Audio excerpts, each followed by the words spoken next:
Hello, I'm Dr. Firoz Khan. I teach in Golgotia University as Professor of Finance. Today's topic we are going to discuss is Annual Report 2018-19 of HUL. Okay, so HUL, you understand, Hindustan Unilever Limited, such a prominent FMCG company of our country.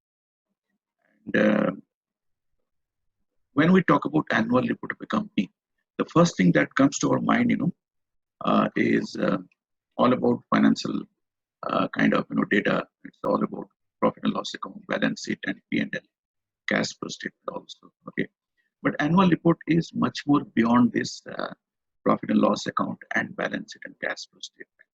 There are a number of other non-financial data available in the annual report. There is also some kind of statutory, obligations when we talk about annual report of any company. So, for example, if you look at Companies Act 2013, okay, it is talking about lots of things besides the accounts. Okay, so for example, when the accounts are ready, the auditor's report has to be there because the accounts are not going to be trusted by the stakeholders unless until it is duly authenticated by the auditors. Okay, once the auditor they have given their report after the accounts, now the people who are supposed to reply to that the auditor's report, that is called the a report by the statutory auditors. Now the people who are supposed to reply are the directors. So that's why the auditor's report should be followed by the director's report. Now when the directors they have given the report, imagining or assuming that the directors have all complied whatever the queries raised by the auditors, and also auditors are not fully happy and they have prepared the report. Now the next thing is it has to be adopted in the annual general meeting. So annual general meeting, you understand, it's again a kind of statutory matter. So after the accounts are completed and after, within the statutory period also, the annual general meeting is to be conducted. And in that annual general meeting, the annual report will be presented to the shareholders. So that's why after the director's report, there has to be a notice inviting, the shareholders to the, AGM, that is called annual general meeting. Now, 2000 Companies Act 2013 has further introduced some amendment, okay, or they have introduced a new, feature to the, annual report, that annual report should also comprise another addition, okay, that is the changes in equity, statement of changes in equity. So that is the new additions to the. So these are the things which are definitely part of the statutory report. Company has to pay dividend. Okay, company has to pay dividend. And but after the payment of the dividend, the company is supposed to also retain some amount of profit because that will help in the growing of the operations. And various other, if there is an increase, if there is some abnormal increase in expenses or some whatever, increase in the income also, that has to be also justified. Okay, let's talk about now the annual report 2018 and 19 of HUL. HUL, you understand the full form, that is Hindustan Unilever Limited. Now, just look at the first page of annual report 2018-19 of HUL. What they are the tagline, if you can look at the slide, you can understand that it talks about making sustainable living commonplace. As you understand, we the customers, we the public, we have been using lots of product of HUL. And this is a very relevant, very nice slogan by the company, which says that they are into, or they are with the public. Okay, they are with the commonplace. Okay, and whatever they are doing everything for the maybe public. Okay, maybe for the society. Okay, all are there. Basically nowadays there is a lot of act, or that there are a lot of regulations which imposes on the company to talk about, besides the profit, besides the, fund, the company has to also talk about lots of things which are very relevant for the public. Okay, so lots of, like we know that company like HUL, they have got a lot of products which are very much used. They are very cheaper also, like Lifebuoy. Okay, this is the kind of product you can see really input for the students or the marketeer.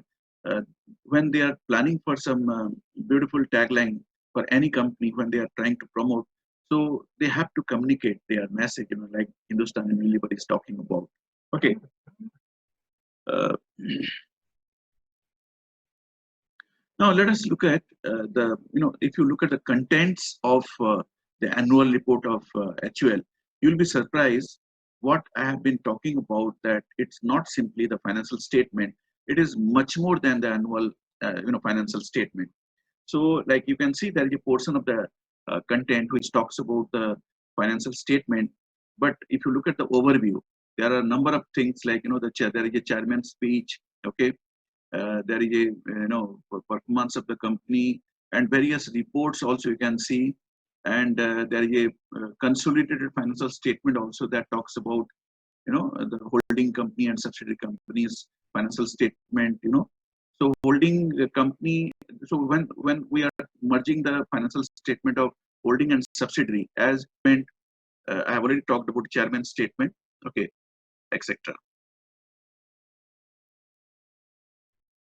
Now, if you look at the chairman's statement, there is a number of input. There is a whole page of the annual report is devoted on this particular, chairman's statement.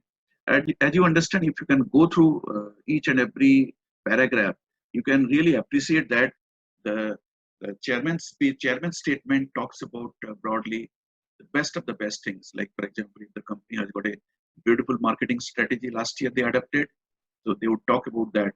If the company has got some future plan, definitely yes, the company would talk about also what they are going to do.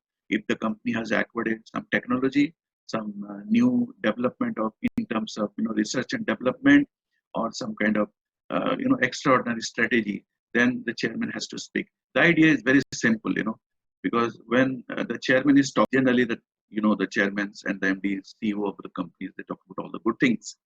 Okay. So then, if you look at the report, there are some statutory things also, because chairman's speech also a part of the statutory kind of thing. Like, for example, the report on management discussion analysis report. It's a beautiful analysis. Like the students, the people who are doing the research, they must look at how the company is doing this management discussion analysis report, how the company is preparing this report. Because if you look at the kind of structure or the style of this report, it's like funnel. So funnel, like there is a big space at the very top, and then you find the space is slowing, getting narrow. So like a funnel. So when the company is going to analyze the affairs of their own activities or financial position of the company, then the company first talks about the world economy, the oil price, the the demand and supply, across the globe. Then they do, like, for example, detergent. Okay, sectoral issues like the detergent or the beverage kind of things. They would also talk about their own role into that. Okay, so on the financial performance, it's a very interesting thing. Like in the finance area, uh, the faculty or in a kind of the intellectual forum, people talk about so many ratios and so many parameters to judge the performance, particularly the financial performance of the company. But believe me, when you look at from the company perspective, and when the company is preparing, the company is actually preparing from the investor's perspective, or the various stock investors perspective, or various stakeholders perspective. Now if you look at the various kind of parameters, you would be surprised. It is not about so many things, but very few specific and more relevant things. For example, they are talking about the gross sales. Okay, and you can see that in the case of Hindustan Lever Limited, so as compared to 2017 and 18, the 2018 and 19, they are also having an increasing trend. Okay, similarly in most of the parameters like other income, interest, so profit before taxations, and profit after taxations, earning per share, and then dividend per share. So these are very relevant thing. What they believe, it is very required for the investors, and that's why the investors definitely would be looking forward to look into all this. Similarly, coming on the balance sheet. So these earlier, what the points like, gross sales, the dividend per share EPS they are talking about. So it was related to P&L, but that is called the statement of profit and loss. But now they are talking about the balance sheet. Under the balance sheet, they are talking about their how much their investment, plant property, and equipment and intangible assets.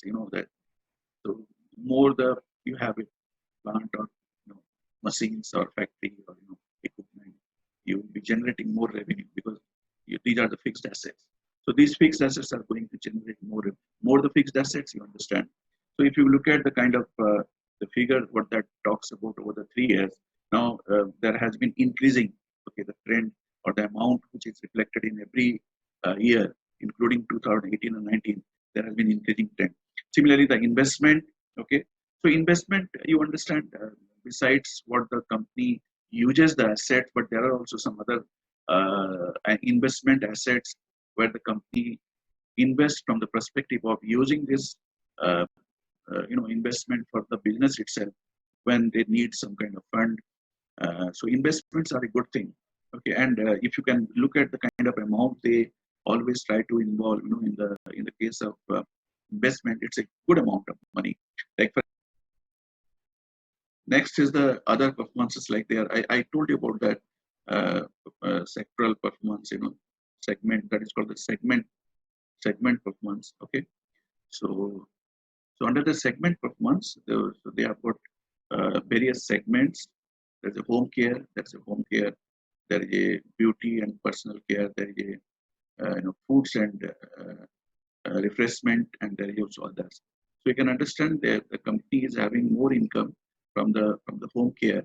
And similarly, if you look at the segmental profit analysis, so that is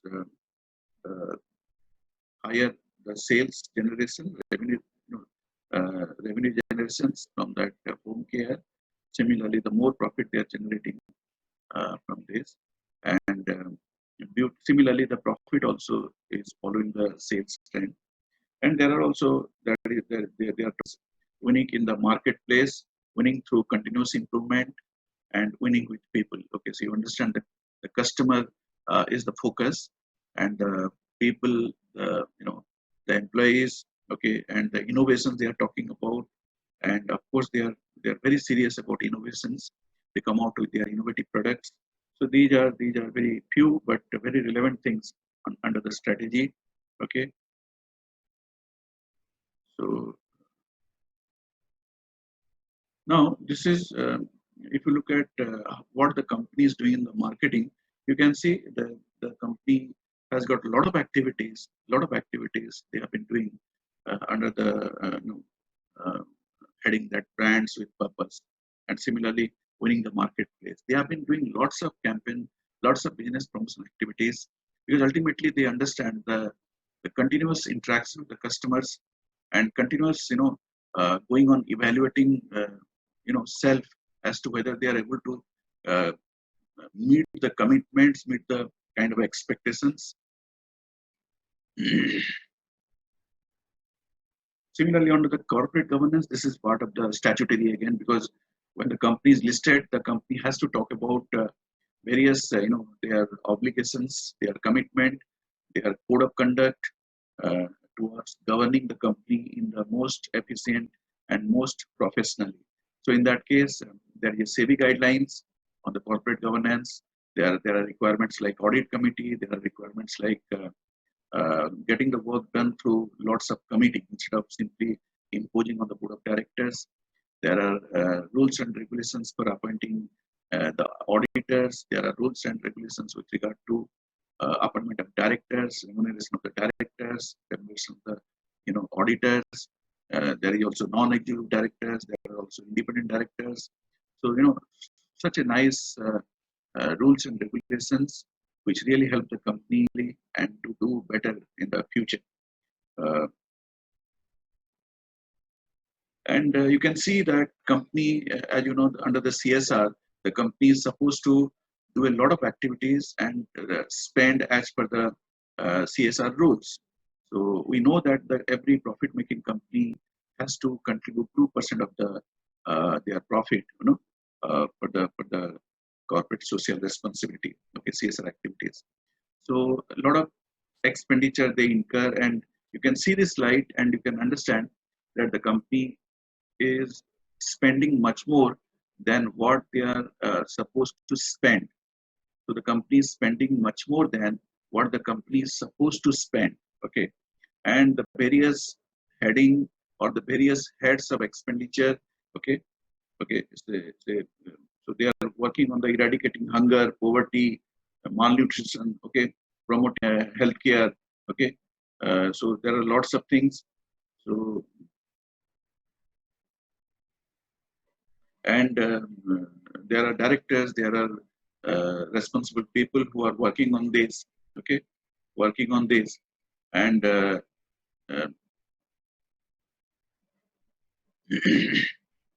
you can see if you look at the slide, like how many awards and accolades they have got. There are number of awards. They have got award on best corporate financial reporting. They are disclosing much more than what they are expected. They are committed to do a lot of activities, lot of they take up lots of social activities. Like you can go through the annual report, each and everything. Uh, so everybody will come to understand many things what this annual report is now talking about. Now, so coming on the last thing, like that is conclusion part. Uh, so we understand that an annual report is not simply as the people think only financial data. No, it's not about only financial data. It is much more, like you know the marketing data, whatever data relating to HR, data related to strategy,